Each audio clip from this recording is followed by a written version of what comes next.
Xo'sh, demak boshladik. Mana 4 kishi qatnashyaptilar chatda. 5 kishi, 6 kishi bo'lib oldik. Iloji boricha onlayn bo'lib aytilgan paytda qatnashishga harakat qiling. Chunki mana jonli darsda siz mavzu bo'yicha o'zingizni qiziqtirgan savollarni berib ketishingiz mumkin. Yoki masalan birgalikda essay yozganimizda ancha narsani o'rganib olasiz. So'rab, bilmaganlaringizni anglab olishingiz mumkin. Demak, boshladik. Ekran hammada bor, ovozim eshitilyapti. Fikrlarimni davom ettiraman. Darsni yozib olishni, demak, esdan chiqargan ekanmiz, boshqatdan yozib olamiz. Xo'sh, essayda uchraydigan xatoliklar.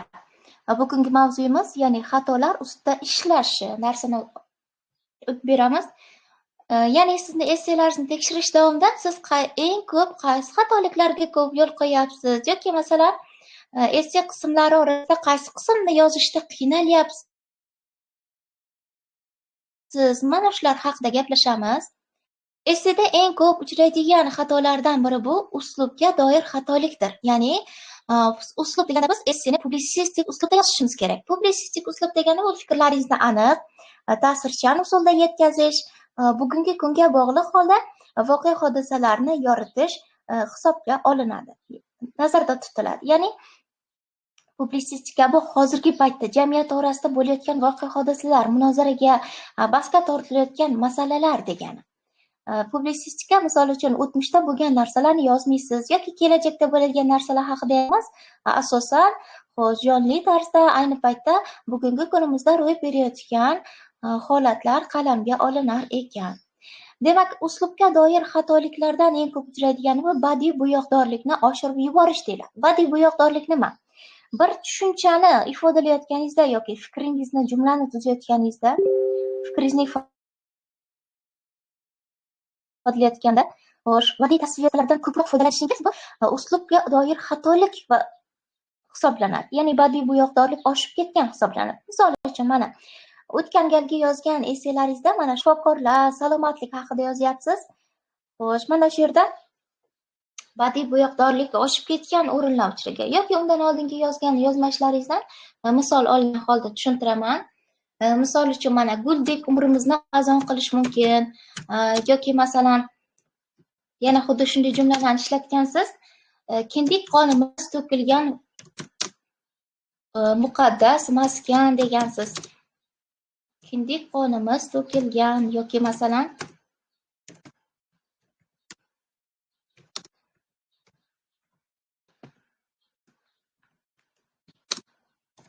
ajdodlar nafasi sezilib turadigan, mana shuni juda ham badiiy tasvir vositalarini me'yordan ortiq darajada foydalanishingiz demak, uslub doirasidagi xatolikka olinadi. Yoki masalan, so'zlashuv uslubiga mos holda mana turgan gap degan jumlani ishlatgansiz. Mana misol uchun bunday holatlarda salomatligimizni yo'qotishimiz turgan gap degansiz. Turgan gap kerak emas. Yoki mana shu haqiqatga yaqin, mana shunday oqibatlarga olib keladi, mana shunday natijalarga olib kelishi mumkin desangiz, shuni o'zi kifoya. Yoki masalan, ekran ko'rinyaptimi hammada? Fikrlarimizni davom ettiramiz. Hammada ekran bormi? Mana ekranni yoqib qo'yganman. Ekran bormi?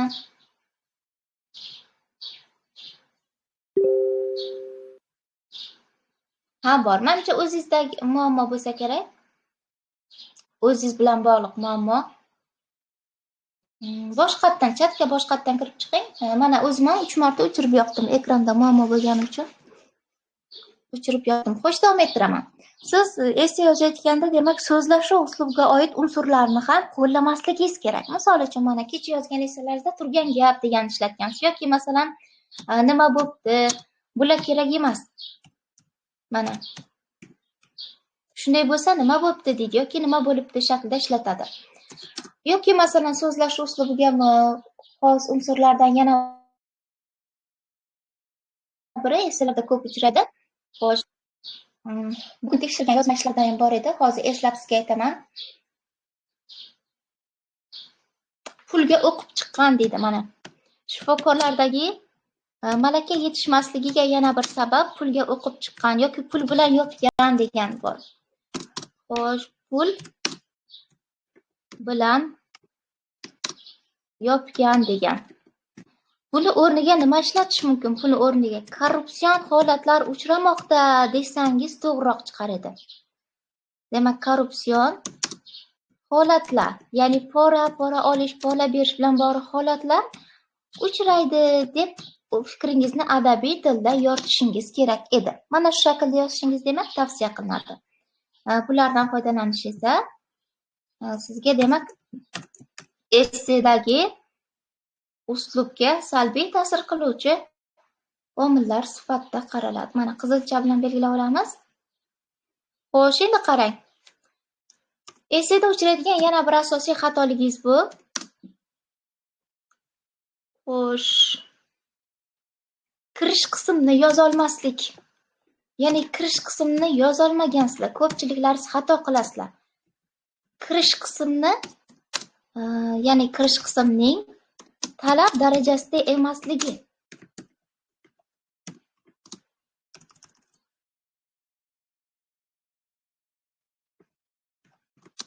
Mana oramizda esse yozayotganlar bor, haligacha esseni kirish qismini to'g'ri shakllantirib bera olmaydilar.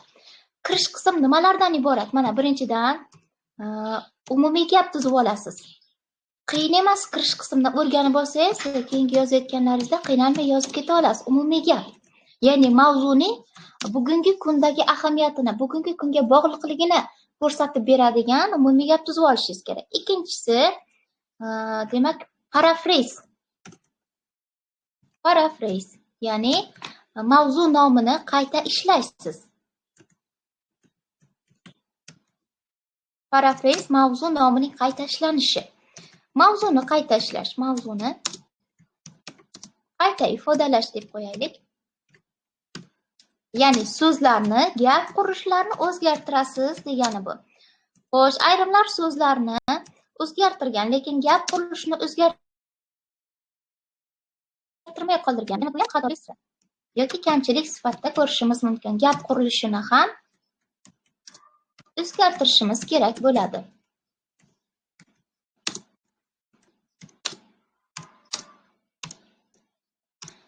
Uchinchi qiladigan ishimiz kirish qismida tezis tuzish. Ya'ni ko'pchiligimiz tezis tuzmayotganmiz. Ya'ni ustozimiz shunday deganlarda tuzmay ketyapsiz. To'g'ri, tezis tuzish juda majburiy emas, ixtiyoriy. Lekin tuzsangiz yana ham to'g'riroq bo'lar edi. Ya'ni sizni tuzgan kirish qismingiz bilan asosiy qismingizni mantiqan bog'lab beruvchi, mantiqiy ketma-ketlikni ta'minlovchi narsa mana shu tezis hisoblanadi. Tezisda keyingi qismga ishora qoldirasiz. Ya'ni masalada savol qo'yib, misol uchun kitobxonlik madaniyatda badiiy asarlar qay darajada ahamiyatga ega deyishingiz, bundan keyingi qismda mana shu badiiy asarlarning ahamiyatini tushunadigan ishora qoldirgan bo'lasiz. Mana shuning uchun ham tezis tuzishni tavsiya qilaman. Yoki masalan, yana bir uchraydigan xato bu, eng ko'p uchraydigan parafrezda yoki parafrezni to'g'ri shaklda yozib olamiz. Parafrezda gap qurilishi bilan bog'liq.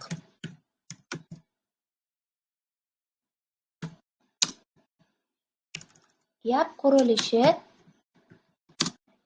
bilan bog'liq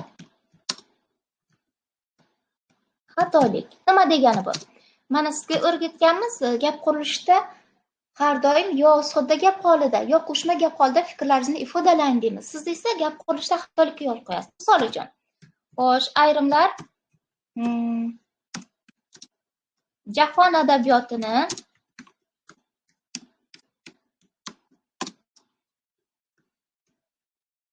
afzal ko'rsalar,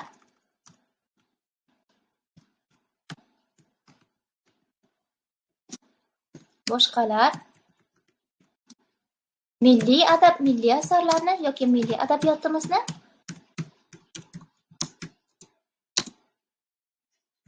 mana tanlaydilar. Mana shunday qisqa shaklda mavzu tuzaylik.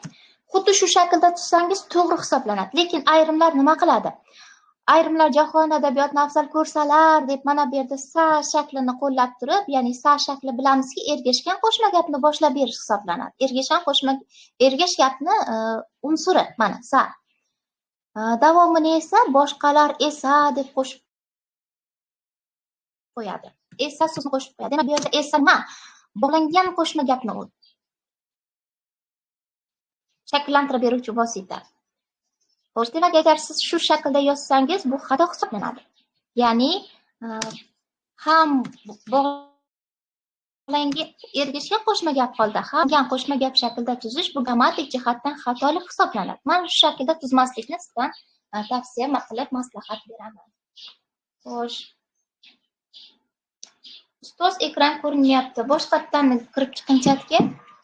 Faqat sizda bormi, ammo boshqalarda yaxshi. Davom ettiramiz. Xatoliklar haqida gaplashayotgan edik. Tezisda xatoliklar haqida gaplashamiz. Tezisda qanday xatoliklar uchraydi? Tezisda to'g'ri yoki masalan qaysi biri to'g'ri? Mana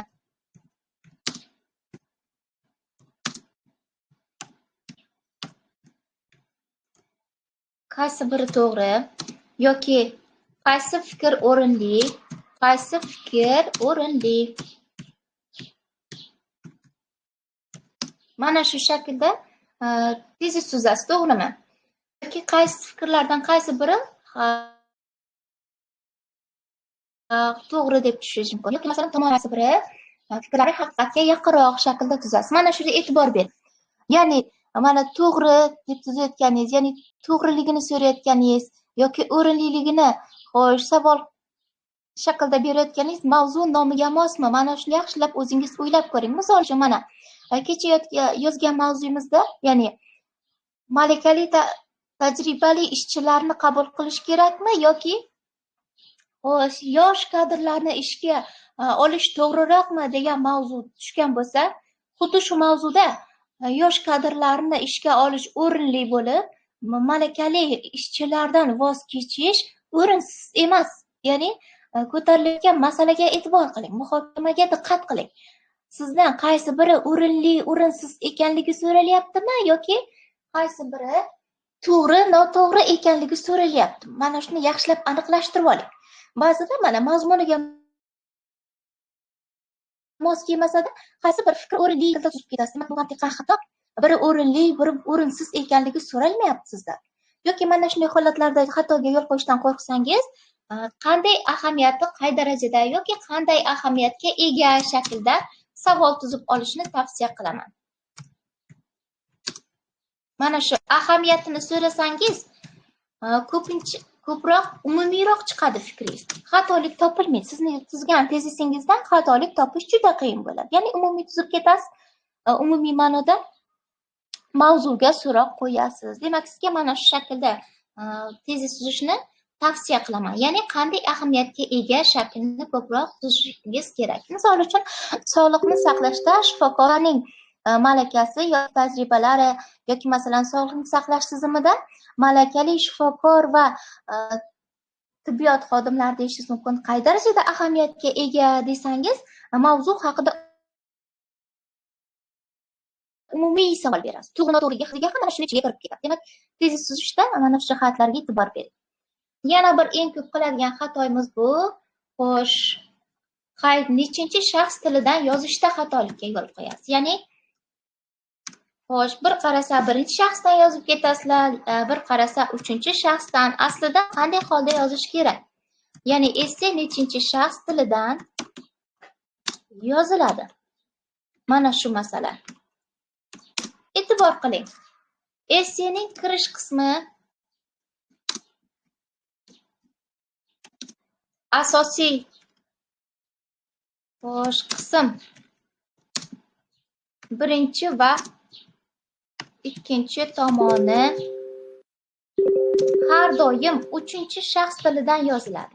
E'tibor qiling. Ya'ni siz bu yerda xo'sh voqealarga kuzatuvchi bo'lasiz. Tahlilchi ko'zi nisbatan qaraysiz. Uchinchi shaxs tilidan yoziladi. Ya'ni jamiyatda bo'layotgan voqea hodisalar, bahs, munozaralar, muhokamalarga siz aralashmaysiz. Kirish qism, asosiy qism birinchi va ikkinchi tomonda boshqalarning mana shu mavzuga oid xulosalarini, mulohazalarini yetkazasiz. Demak, uchinchi shaxs bo'lib xizmat qilasiz. Bu yerda uchinchi shaxs pozitsiyasida turasiz. Shuning uchun ham e'tibor bering. Kirish qismida asosiy qism birinchi va ikkinchi tomonni uchinchi shaxs tilidan yoritishingiz kerak. Chunki siz tahlilchi sifatida mavzuni ochib berasiz. Mana endi qarang. Xo'sh, shaxsiy fikr qismi va xulosaga kelganda-chi? Shaxsiy fikr va xulosaga kelganda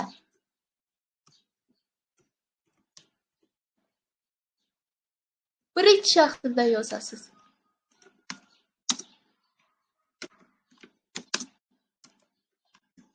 Chunki shaxsiy fikr va xulosada sizni mulohazalaringiz, sizni qarashlaringiz so'radi. Ya sizning o'zingiz qanday fikrdasiz degan savolga javob berasiz. Mana shu jihatlarga e'tibor bering, ya'ni kirish qismida shu haqda gaplashsak, siz nima deb o'ylaysiz kabi uchinchi shaxsda yoki birinchi shaxsda yozib qo'yib, demak uslub jihatdan xatolikka yo'l qo'ymaslikka harakat qiling. Xo'sh, yana bir uchraydigan navbatdagi xatolik turi bu. Xo'sh, parafrazni shakllantira olmaslik. Ya'ni parafrazda gap qurilishini o'zgartirish kerak. Gap qurilishini o'zgarishsiz qoldirish.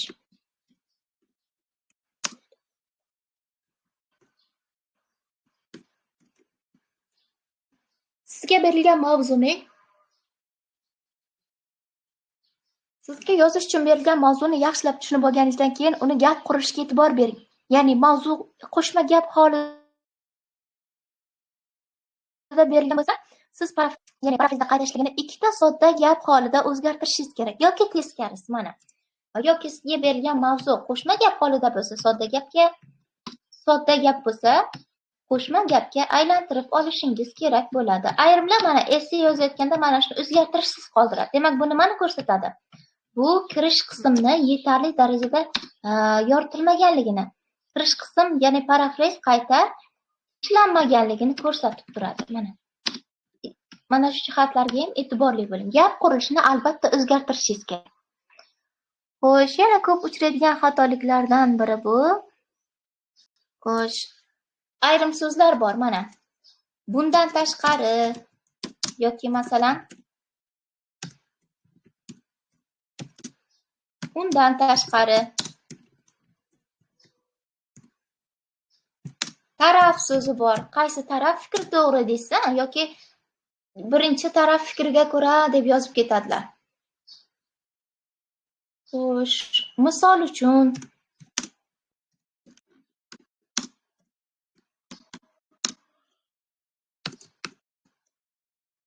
mana bularni iloji boricha ishlatmaslikka harakat qiling. Chunki mana ekspertlar tekshirayotganlarida buni so'zlashuv uslubiga oid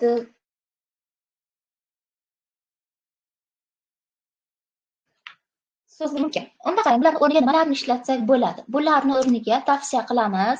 Xo'sh, avvalamborni ishlating mana. Avvalambor shakldan foydalansangiz bo'ladi yoki mana birinchidan, ikkinchidanlardan foydalaning. Birinchidan, ikkinchidanlardan foydalanishingiz mumkin yoki masalan, xo'sh, qolaversani ishlating. Shuningdek, foydalaning. Mana shu kirish so'z ham argumentlaringizni tartiblab beradi.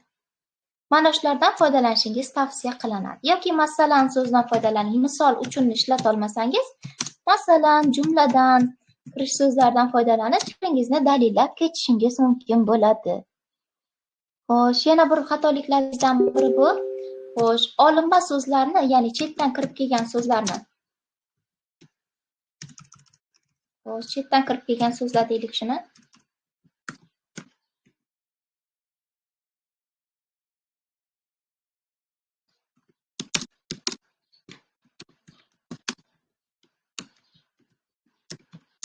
O'zbekcha muqobili bor bo'lsa, agar o'zbek tilida muqobili bor bo'lsa, albatta o'zbekchasini ishlatishga harakat qiling. So'zlarning xo'sh, o'zbek tilidagi muqobilini ishlating mana. Kecha yozgan essaylaringizda ham mana shu xatolik ko'p uchradi.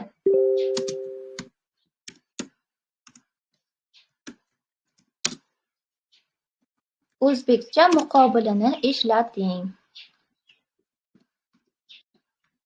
Misol uchun, mana meditsina so'zi bormi? O'zbekcha muqobilini qidiring. O'zbekcha muqobili tibbiyot yoki doktor so'zi bor. Doktor so'zini o'zbekcha muqobili bilamizki, mana shifokor tarzida berishingiz mumkin. Chunki o'zbekcha muqobili bor. Yana xuddi shunday so'z uchraydi. Apteka so'zini ishlatgansiz. O'zbekcha muqobilini ishlating, dorixona. Yoki masalan, aytishimiz mumkin. Xo'sh, oldingi yozgan esselarda ham ogohlantirib ketganman. Yana finansiya so'zi uchraydi, mana. Ekonomika so'zi uchraydi. O'zbekcha muqobili iqtisod. Mana. Yoki sotsiologik deydi. Yoki sotsiologiya. O'zbekcha muqobilini qidiring. Jamiyatshunoslik yoki jamiyatshunoslik ilmi. Mana. O'zbekcha muqobillarni iloji boricha ishlatishga harakat qiling. Xo'sh, esada yana bir ko'p uchraydigan xatoliklardan biri bu qo'shimcha qo'llash bilan bog'liq xatolik. Chunki qo'shimcha qo'llash bilan bog'liq uchraydigan xatolik o'sha siz tuzayotgan jumlada g'alizlik keltirib chiqaradi. Ya'ni jumlani tushunishimiz qiyinlashadi. Misol uchun mana aytishimiz mumkin, sog'liqni saqlash tizimiga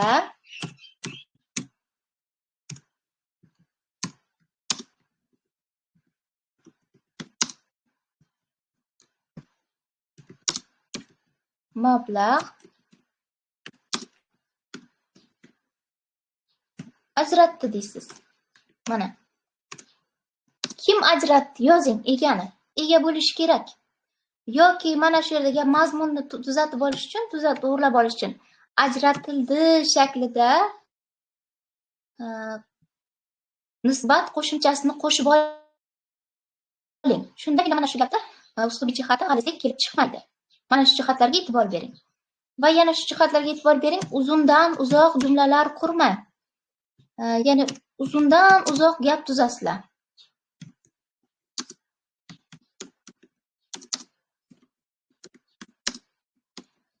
Agar jumla uzayib ketaversa, unda nima aniqlashib qoladi? Qo'shimchalar qo'llash bilan bog'liq, so'z qo'llash, so'zlarni bir-biriga bog'lanishi bilan bog'liq xatoliklar kelib chiqaveradi. Demak, xuddi shunday xatoliklar bo'lmasligini xohlasangiz, siz gaplarni yo sodda gap holatda tuzib bering, yoki qo'shma gap shaklida ifodalashingiz mumkin. Demak, uzundan uzoq sodda gaplarni tuzmaslikka harakat qiling. Yana bir esseda uchraydigan xatoliklarimizdan biri, xo'sh, bularni aytdik. Xulosani yozolmagansizlar. Xulosa yozish. Xulosada qarang, neytral qolgansiz ko'pchiliklaringiz. Har qanday holatda ham xo'sh, inson sog'ligini saqlash muhim deb ketgansizlar. Ikkala tomonga nisbatan neytral qolgansiz yoki neytral qolish yoki har ikkala tomonga tarafdor bo'lish mumkin emas. Yoki masalan aytishadi, jahon adabiyotini ham, milliy adabiyot ham birdek foydali deb nuqta qo'yishadi. Bu nimani ko'rsatib turadi? Har ikkala tomonga tarafdor bo'layotganligini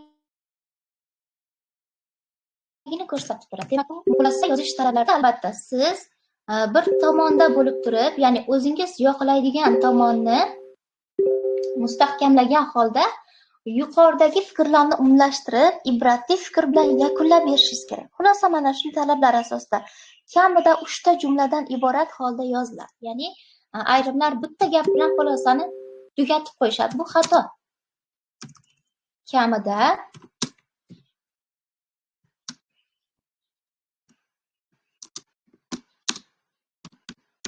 uchta jumla holida yoritilishi kerak. 3 ta jumla shaklida bo'lishi kerak.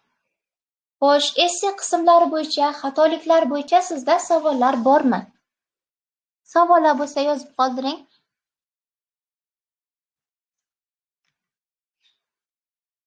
Esse qismlari bo'yicha sizda savollar bormi?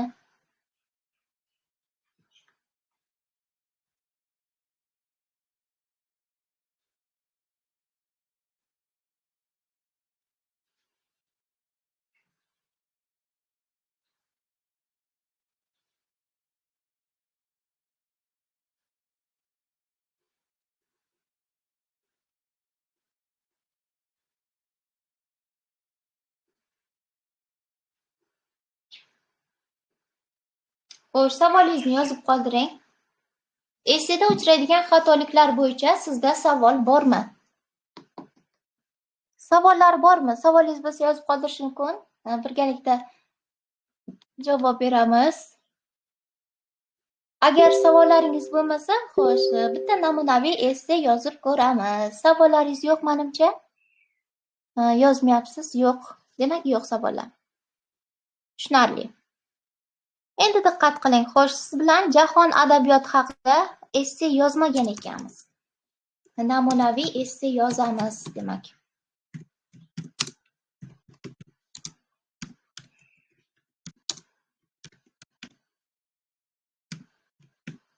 Birgalikda namunaviy esse yozamiz. Demak, mavzu mana yuqorida aytib o'tganimdek,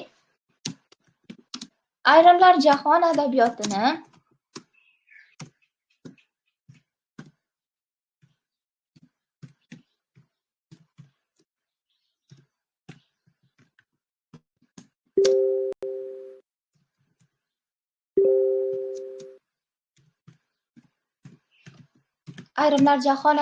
o'qishni afzal ko'rsalar, boshqalar bizga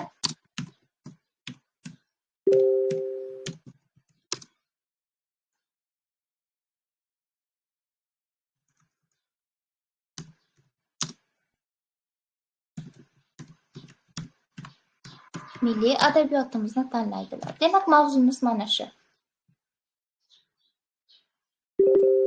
Xo'sh, birgalikda esse yozamiz. Qarang. Namunaviy esse yozish amaliyoti, mana mavzuni ham yozib qoldirdim. Mavzuni olganimizdan keyin yaxshilab mazmunini tushunib olamiz. Eng birinchi qiladigan ishimiz mana shu mavzuni tushunib olish. Ya'ni bir taraf kishilar jahon adabiyotini o'qishni tanlayapti. Boshqa tomon kishilar esa undan ko'ra milliy adabiyotimizni mutolaa qilaylik deyishyapti. Masala mana shu. Endi biz ikkala tomonni afzalligini yoritib berishimiz kerak. Demak, eng birinchi qiladigan ishimiz esse mavzusini yaxshilab tushunib oldik. Endi birinchi qiladigan ishimiz mana shu mavzu nomidagi kalit so'zlarni aniqlash. Demak, bu yerda kalit so'zlarni aniqlash qiyin emas. Ya'ni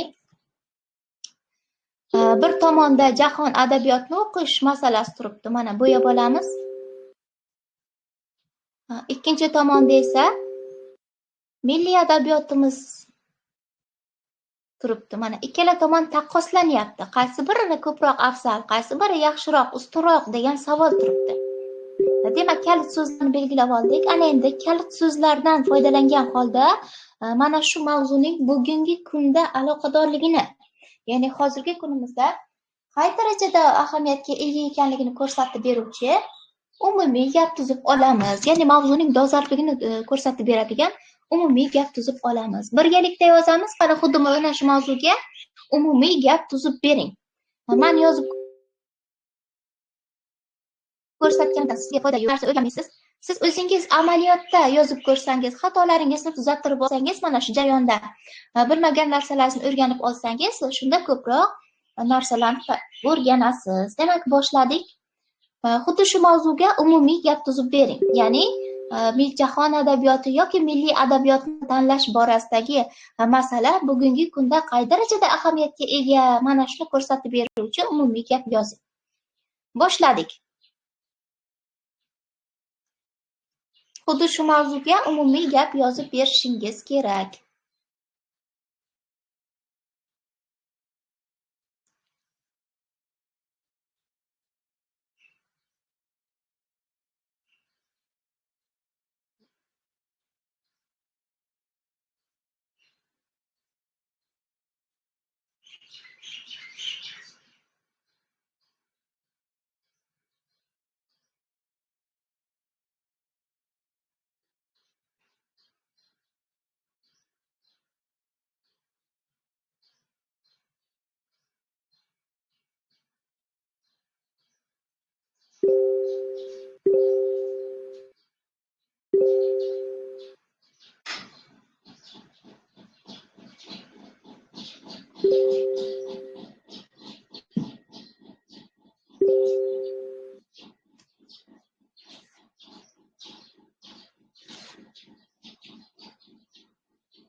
gap-so'zlarda xato va kamchiliklarni o'rganib chiqamiz. Milliy rivojlanishning yangi bosqichiga qadam qo'yayotgan yurtimizda adabiy kitoblarga bo'lgan e'tibor yuqori darajada. Demak, yaxshi. Yoki masalan bugungi kunimizda deb boshlasangiz ham bo'laveradi. Adabiy kitoblarga emas, badiiy asarlar mutolaasiga deb qo'yaylik, chunki masala badiiy asarlar turibdi.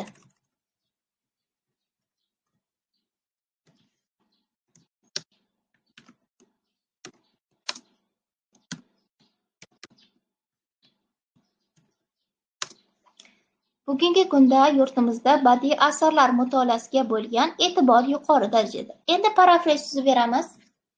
Parafrez tuzing, ya'ni mavzuni parafrez holida qayta ishlang.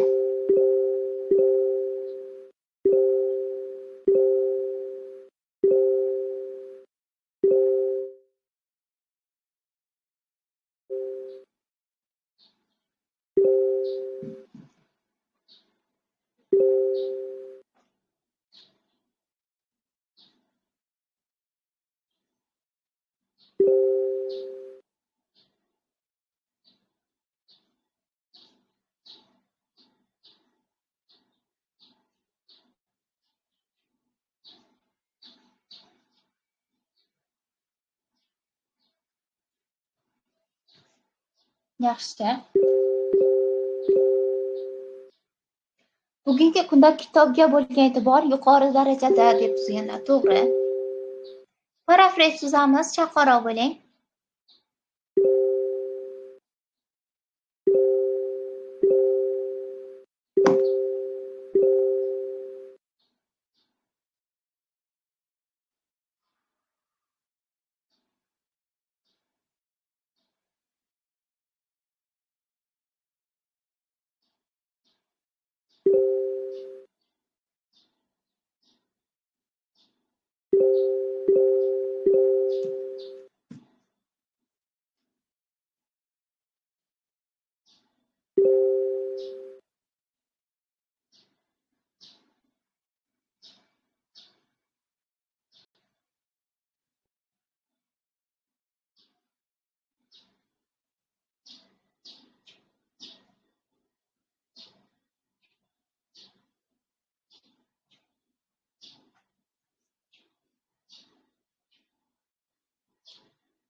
Parafrez tuzamiz. Xo'sh, nimaga faol qatnashmayapsizlar? Sizlarga amaliy darslar uchun, ko'proq narsa o'rganishingiz uchun. Demak, qarang. Bu borada turli mulohazalar mavjud. Shunga ko'ra ba'zilar chet el adabiyotini o'qishni ma'qul ko'rishadi.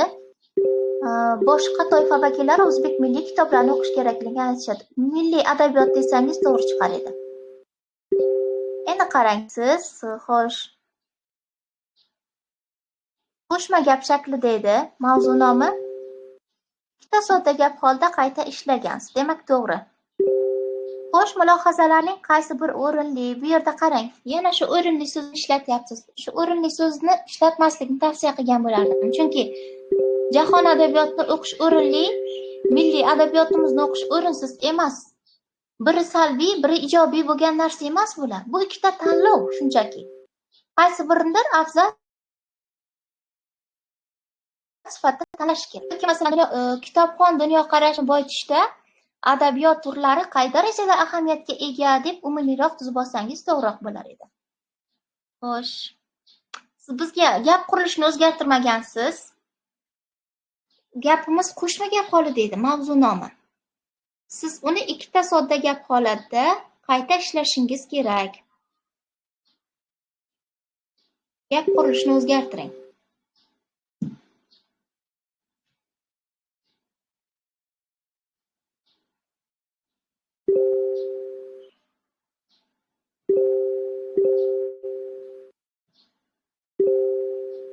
Tezis umumiy savol, ya'ni mavzuga savol qo'yasiz. Qay darajada ahamiyatga ega yoki qaysi fikr to'g'ri shaklida tuzib olasiz.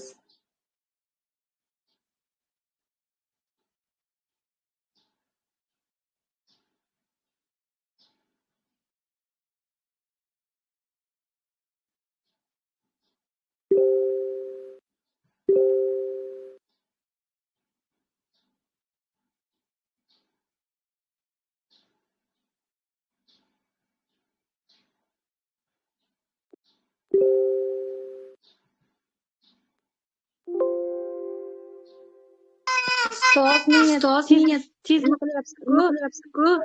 O'chiramiz, xalaqit berishi mumkin. Tez aytyapsiz-ku, o'shani qanday aytdingiz?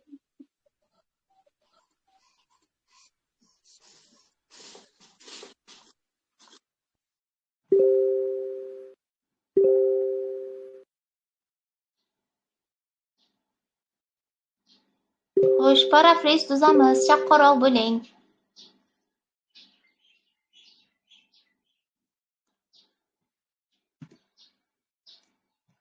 Demak, qarang, mana.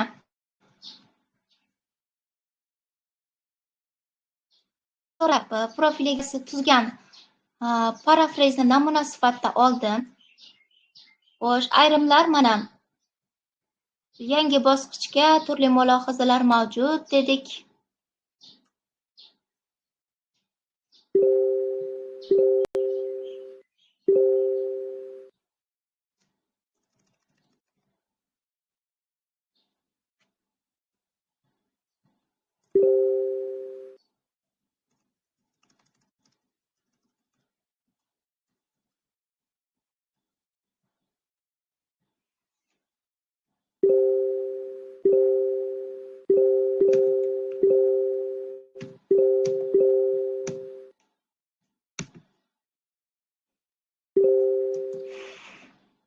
Xo'sh, davom ettiramiz. Xo'sh, ikki tarafning qaysi bir o'rinli? Yana o'rinli so'zni ishlatyapmiz. Qarang, biri o'rinli, biri o'rinsiz. O'rinli deb savol bermang. Biri to'g'ri, biri noto'g'ri ham emas. Mana jahon adabiyoti to'g'ri, milliy adabiyotimiz noto'g'ri emas-ku yoki milliy adabiyotni o'qish to'g'ri, jahon adabiyotini o'qish o'rinsiz emas-ku. To'g'rimi? Xo'sh, Zarif Abdurahimovna, gap qurilishini o'zgartiring. Bizda mavzuda gap qurilishi mana gap qurilishga diqqat qiling. Qo'shma gap edi. Siz ikkita sodda gap holida tuzib berishingiz kerak. Ikkita sodda gap holida tuzing.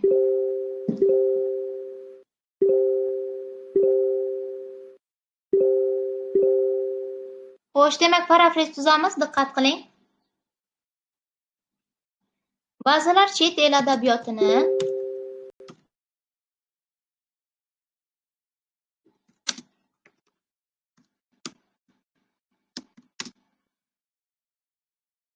xo'sh, o'qishni ma'qul ko'rishadi.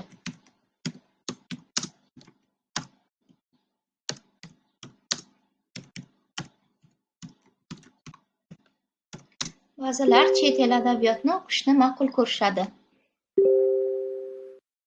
Boshqa toifa vakillari yoki boshqalar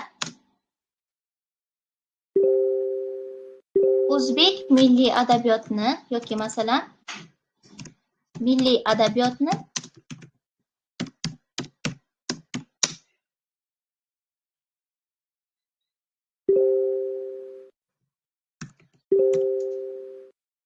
afzal deb o'ylaydilar.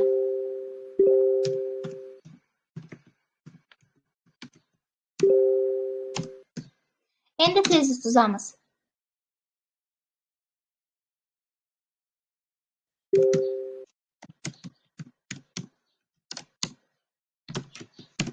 Kitobxonlarning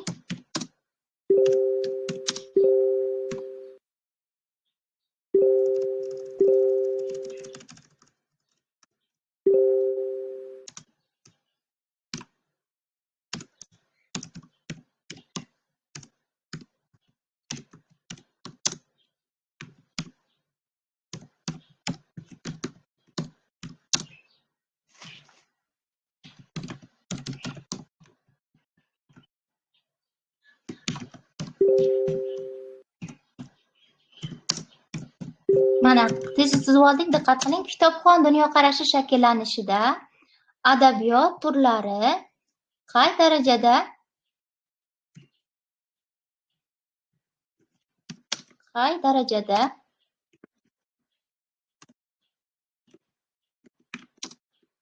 ahamiyatga ega shaklida tuzib oldik.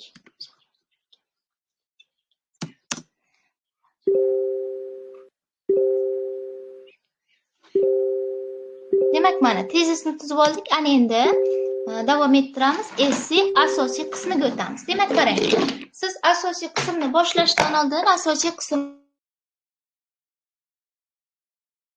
tanishtirishingiz kerak. Asosiy qismni tanishtirishga misol yozing. Qanday shaklda boshlashingiz mumkin? Fikrlarimizni davom ettiramiz.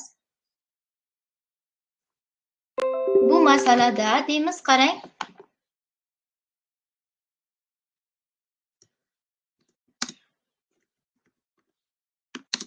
Dastlabki tomon vakillari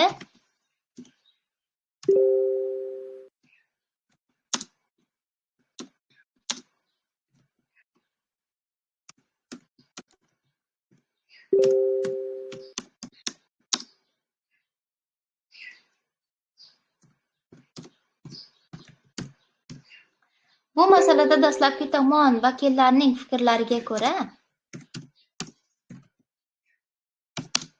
xo'sh, jahon adabiyotini o'qish haqida jahon adabiyotini ustun jihatlarini sanang. Qanday afzalligi bor jahon adabiyotini o'qishning?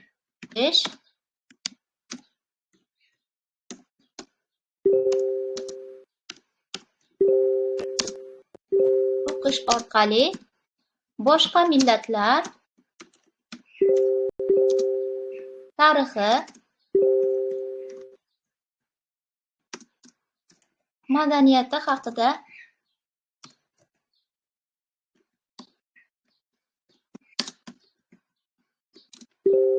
ma'lumotlar olish mumkin.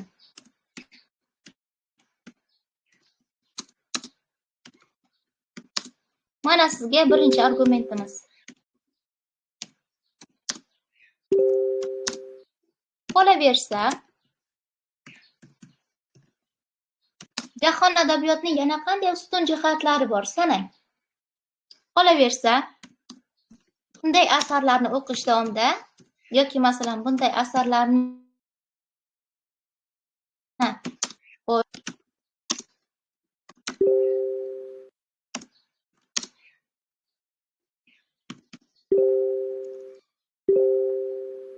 xorijiy tillarni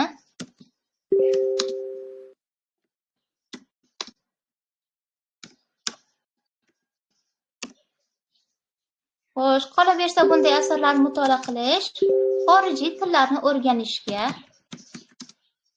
olib keladi yoki masalan turtki bo'ladi desangiz, sabab bo'ladi desangiz ham bo'ladi. Mana xorijiy tillarni o'rganishga sabab bo'ladi. Endi dalil keltiramiz. Dalil. Masalan, xo'sh, masalan deymiz, davom ettiramiz. Masalan, Nizom Komil. Mana tarjimon Nizom Komil Sharq xalqlari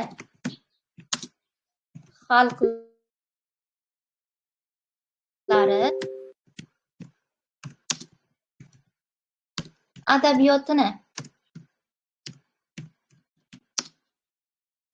o'qish davomida o'sha millatlar tilini ham o'rganib olgan ekan. Ana sizga dalil. Demak, tomonlardan bittasi tomonlarni yoritayotganimizda ikkinchi argumentimizni dalillab oldik. Xo'sh, ikkinchi tomonni tanishtiramiz. Ikkinchi tomon qanday boshlash mumkin? Bu mavzuda ikkinchi tomon vakillari yoki masalan bu mavzuga ikkinchi tomon vakillari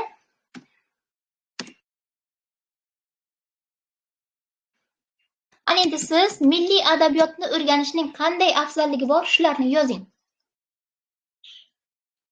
Yozing, kutib turaman. Keyin siz yozganlaringiz bo'yicha esseni davom ettiramiz. Milliy adabiyotning qanday ustun jihatlari bor, yozib qoldiring. Milliy adabiyotlarni o'qishning qanday ijobiy tomonlari bor? Bu mavzuga ikkinchi tomon vakillari boshqacha qaraydi.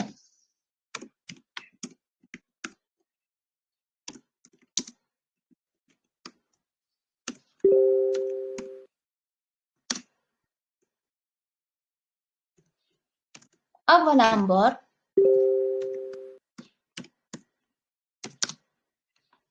xo'sh, yozib qoldiring.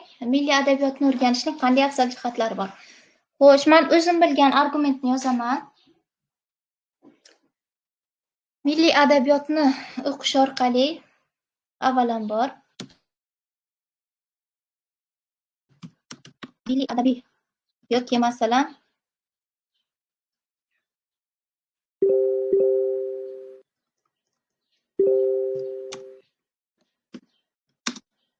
o'zbek ijodkorlari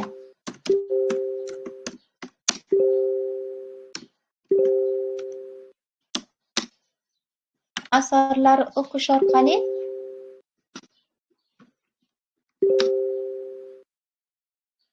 xo'sh, xalqimizga xos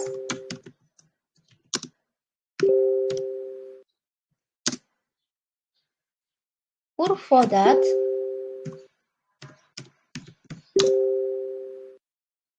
xo'sh, yana qanday afzal jihatlari bor yozing. Milliy adabiyotni o'qishning yana qanday ijobiy tomonlari bor?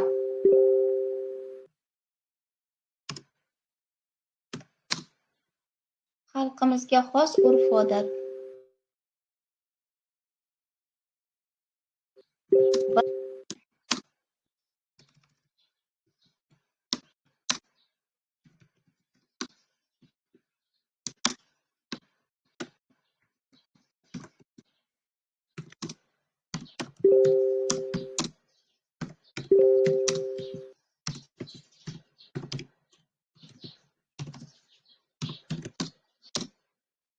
Xo'sh, endi qarang.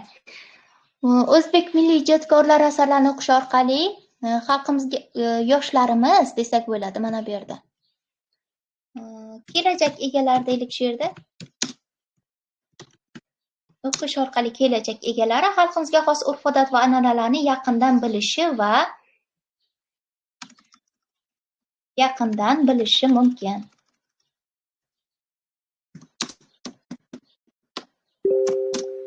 Xo'sh, yana argument keltiramiz. Shuningdek, yana qanday afzalligi bor? Demak, tariximizni bilamiz, qadriyatlarimizni bilamiz, muomala madaniyatini bilamiz yana. Bunday asarlar orqali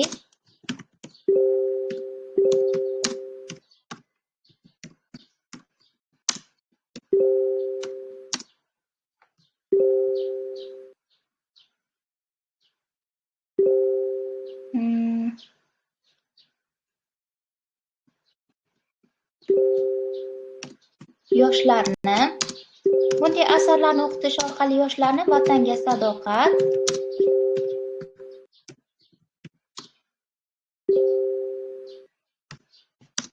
milliy qadriyatlarimizga hurmat,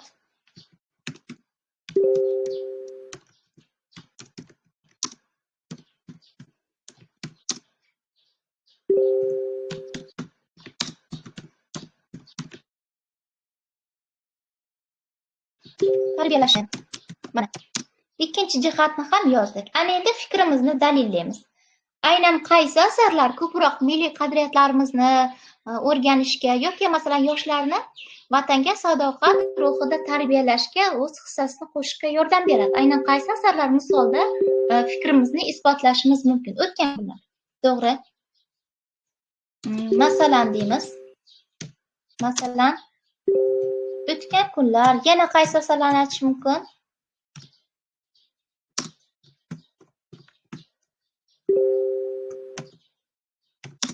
Masalan, o'tgan kunlar. Ikki eshik orasi asarlari.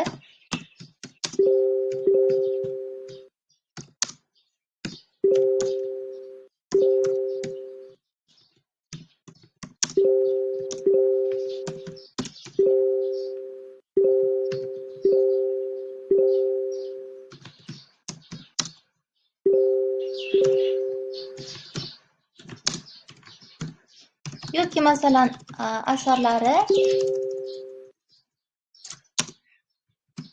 mana shu jihatlari bilan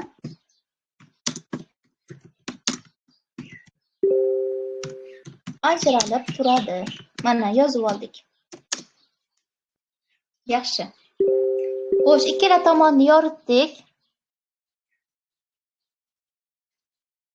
Ana endi shaxsiy fikr qismini yozamiz. Mening fikrimcha qismini. Biz qaysi tomonni tanlamoqchimiz?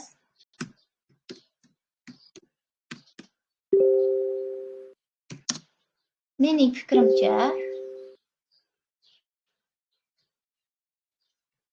yaxshi. Shukronalik hissi uyg'onadi. Yaxshi. Milliy adabiyotni tanlaymiz. Demak, milliy adabiyotning aytilmay qolgan jihatini ayting, yozing. Mana shu aytilmay qolgan, avval ishlatilmagan argumentni shaxsiy fikr qismiga kelib ishlatamiz.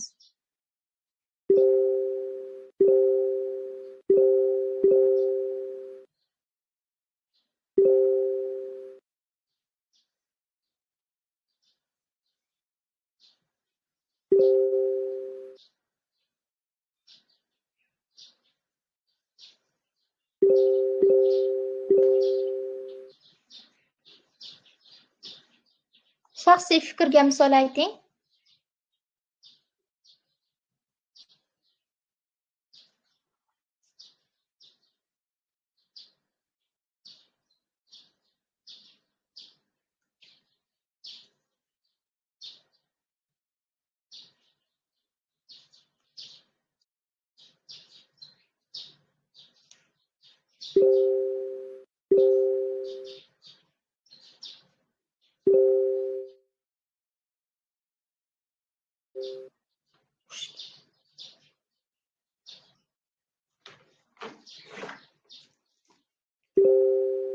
Xo'sh, demak, shaxsiy fikr qismini quyidagicha davom ettirsak bo'ladi. Mening fikrimcha, o'z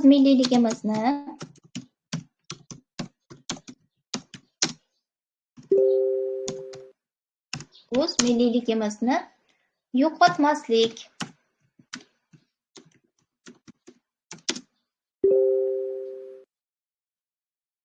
O'zligimizni anglash.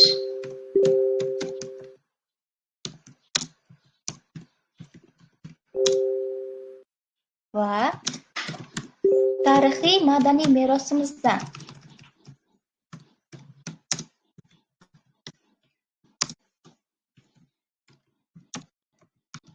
boy madaniy merosimizdan xabardor bo'lish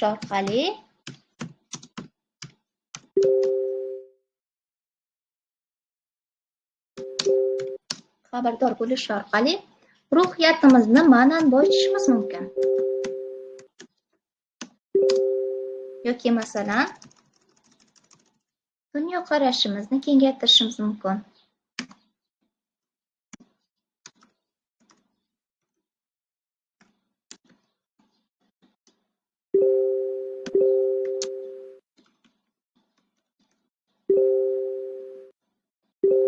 Davom ettiramiz.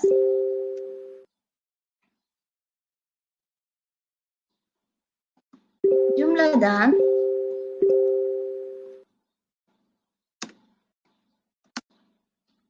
jadidlar adabiyotni o'rganishda jadidlar asarlari orqali, misol uchun, jadidlar asarlarini mutolaa qilish orqali o'quvchi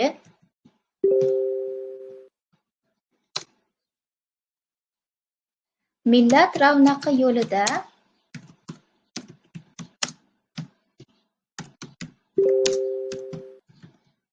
ravnaqi yo'lida kurashgan, xo'sh, vatanparvarlar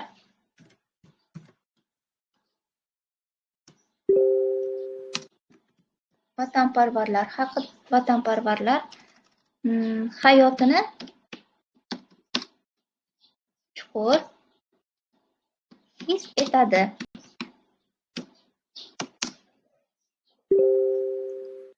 Chulpon aytganidek,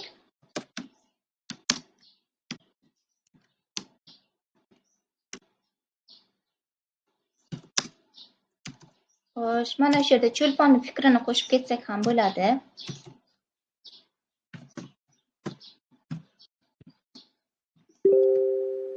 Adabiyot yashasa, millat yashaydi. Mana sizga hikmatli so'z ham qo'shib ketishimiz mumkin. Ana endi xulosa qismiga qaraymiz. Xo'sh, xulosa tuzib bering. Xulosa qilib aytganda, mana xulosa qilib aytganda, milliy adabiyot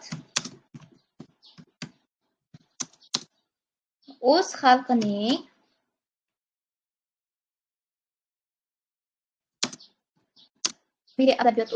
tarixini,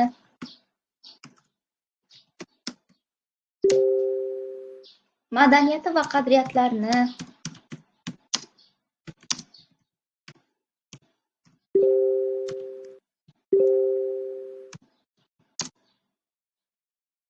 asrab-avaylab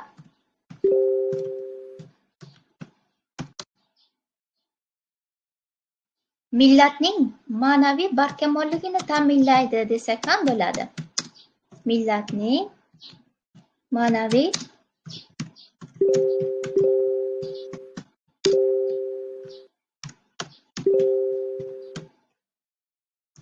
ta'minlaydi.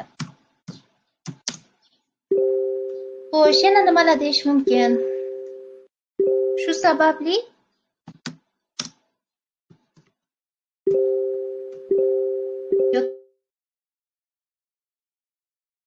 shunga ko'ra deb fikr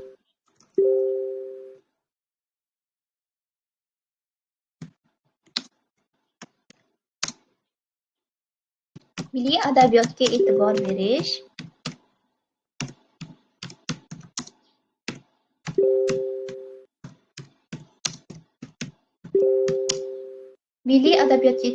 berish va uni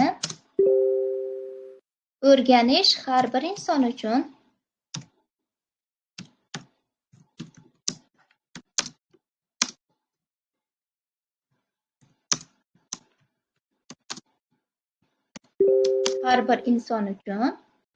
muhim vazifadir.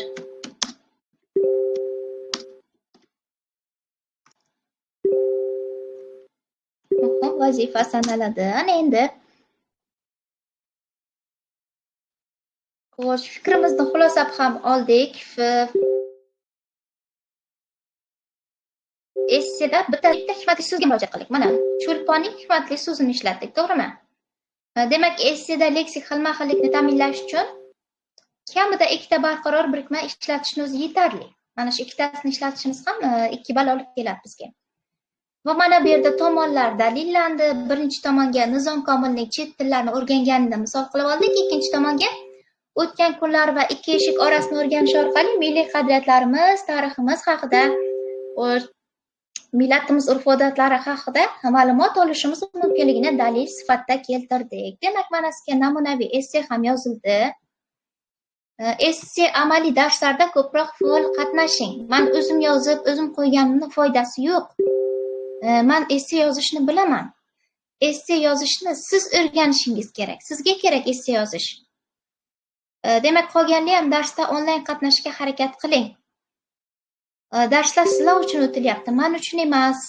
Menga ahamiyati unchalik emas, chunki men o'rganib bo'ldim. Sizlar o'tgan bosqichlardan men o'tganman. 3 yil, 2 yildan beri shu sohada imtihonlarga masalan qatnashuvchilarni birga tayyorlab kelamiz. Menga kerak emas. Sizlar o'rganinglar, sizlar ko'proq darslarda onlayn qatnashing, savollar bering. Mana shunday amaliy darslarni birgalikda yozaylik, fikrlaringizni o'rganaylik. Qaysidir o'rinda xatoliklaringiz bo'lsa, mana shuni birgalikda tuzatib ketaylik degan maqsadda mana shu darslar qo'yilyapti.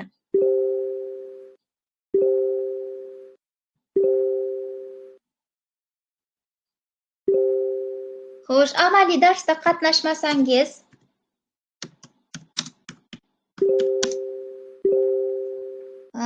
qo'yganimizdan nima ma'ni?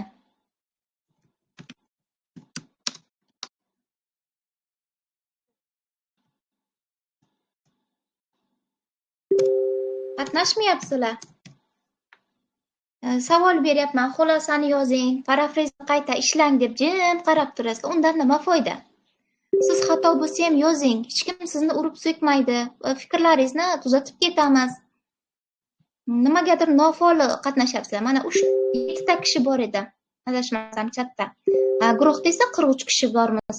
Bu o'zlaringiz uchun kerak. Keyingi darslardan faol qatnashishga harakat qiling. Birgalikda esse yozaylik, birgalikda ishlaylik. Chunki mana shu 1,5-2 betlik esse sizga imtihonda 50% ballni olib keladi. Qarang, matn, xo'sh, bundan tashqari mana adabiyot, badiiy asarlar, adabiyot nazariyasi bir tomonda turadi.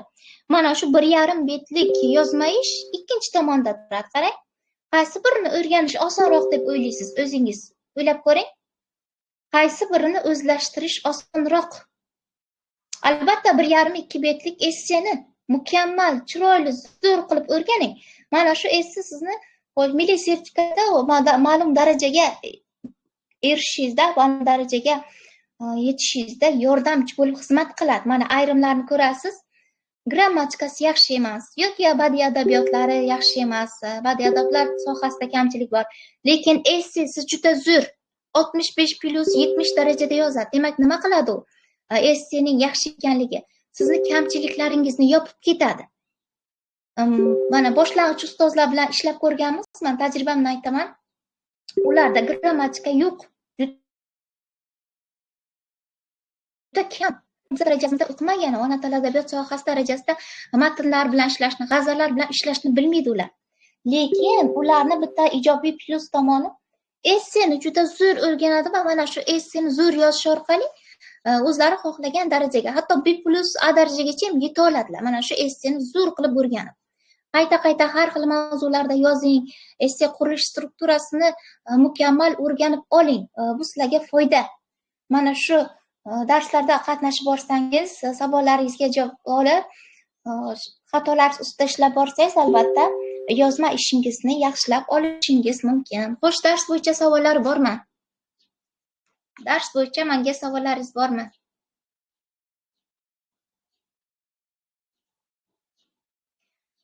Xo'sh, kuzatib ketamiz, xatoliklar ustida ishlashda maslahatlar berib ketamiz. Mana shularga e'tiborli bo'ling.